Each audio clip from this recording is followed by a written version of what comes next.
সূরাতুল ইখলাস 3 বার পাঠ করে চুলের মধ্যে ফু দিলে কি হয়, কি লাভ হয়, আজকে আমরা সেটি জানবো ইনশাআল্লাহ।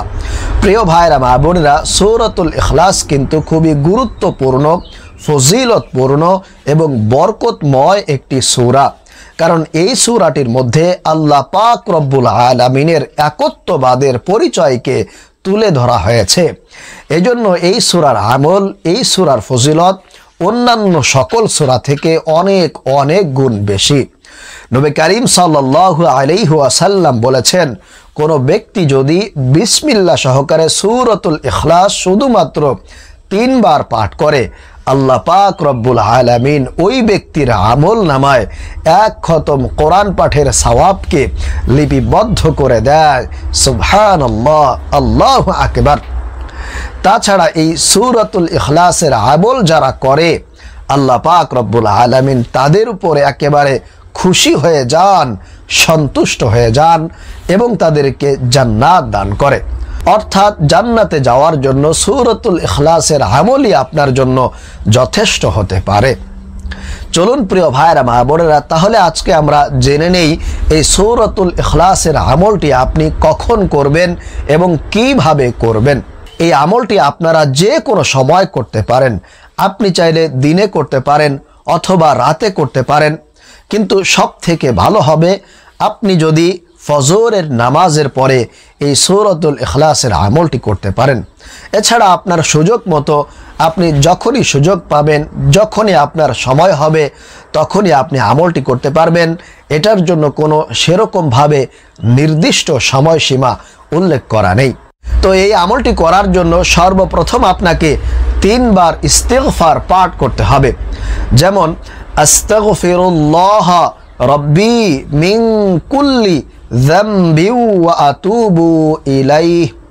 এই ইস্তিগফারটি আপনি পাঠ করবেন। যদি পুরোটা না পারেন তাহলে একেবারে সব থেকে ছোট্ট ইস্তিগফার আস্তাগফিরুল্লাহ আস্তাগফিরুল্লাহ আস্তাগফিরুল্লাহ, এই ছোট্ট ইস্তিগফারটি আপনি 3 বার পাঠ করবেন। এরপরে 2 নম্বরে আপনি 3 বার নামাজের দুরুদে ইব্রাহিম পাঠ করে নেবেন। আপনারা সকলেই জানেন, এজন্য আমি আর নামাজের দুরুদটা বলছি না। এরপরে প্রিয় ভাইরা মা বোনেরা, 3 নম্বরে আপনাকে সর্বপ্রথম যে কাজটি করতে হবে, কিছু চুল আপনাকে, মাথার চুল আপনাকে সংগ্রহ করতে হবে। অর্থাৎ যাকে আপনি বশ করতে চান, যাকে আপনি বাধ্য করতে চান, যাকে আপনার আয়ত্তে আনতে চান। যেমন আপনি কাউকে ভালোবাসেন, পছন্দ করেন, অথবা আপনার প্রিয় কোনো আপন মানুষ আপনার কথা শুনছে না, আপনি তাকে বাধ্য করতে চান, বশীকরণ করতে চান, আপনার আয়ত্তে আনতে চান, তাহলে অবশ্যই তার মাথার কিছু চুল আপনাকে সংগ্রহ করে আপনার হাতের মধ্যে, ডান হাতের মধ্যে রাখতে হবে।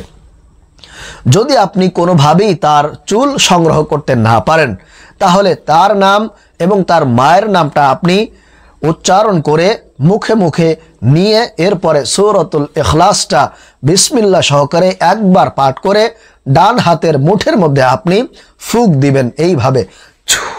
এরপর হাতটা বন্ধ করে নেবেন। তাহলে আমি আপনাদেরকে নিয়মটা দেখিয়ে দিচ্ছি কিভাবে আপনি সূরাতুল ইখলাস পাঠ করে হাতের মধ্যে থাকা চুলের মধ্যে ফুঁক দিবেন।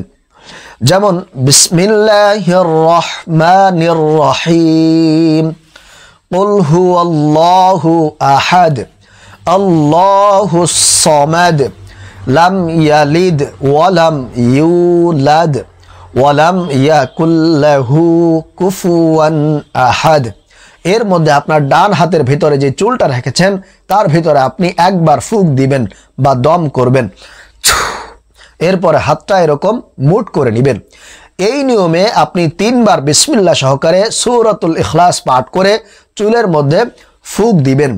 আর যদি চুল সংগ্রহ করা সম্ভব না হয়, তাহলে অবশ্যই তার নাম এবং তার মায়ের নাম অথবা তার বাবার নামটা আপনি উচ্চারণ করে হাতের মধ্যে ফুঁক দিবেন। ইনশাআল্লাহু তাআলা এই নিয়মে আপনি যদি লাগাতার 3 দিন করতে পারেন, তাহলে অবশ্যই ওই মানুষটা আপনার প্রতি দুর্বল হয়ে যাবে, আপনার বশে চলে আসবে এবং দিন দিন সে আপনার বাধ্য হয়ে যাবে। তবে প্রিয় ভাইরা মা বোনেরা, এই আমলটি অবশ্যই আপনারা সৎ উদ্দেশ্যে করার চেষ্টা করবেন, কখনোই আপনারা হারাম কাজে করবেন না, তাহলে কিন্তু আপনার গুনাহ হবে, আপনার ক্ষতি হতে পারে। এজন্য সাবধান, অবশ্যই আমলটি হালাল উদ্দেশ্যে এবং আপনার আপনজন প্রিয় মানুষের ক্ষেত্রে করার চেষ্টা করবেন, তাহলে অবশ্যই আপনি ফলাফল পাবেন। এবং সর্বশেষ আবারও আপনি একবার দরুদ শরীফ পাঠ করবেন এবং 2 বার আপনার সেই চুলের মধ্যে অথবা আপনার সেই নাম নিয়ে আপনি ফুঁক দিবেন, দম করবেন, অর্থাৎ সর্বমোট আপনি 5 বার দম করবেন, তাহলে ইনশাআল্লাহ আমলটি শেষ হয়ে যাবে। আল্লাহ পাক রব্বুল আলামিন আমাদেরকে আজকের এই আমলটি সঠিক নিয়মে এবং হালাল উদ্দেশ্যে করার তৌফিক দান করুন। আমিন।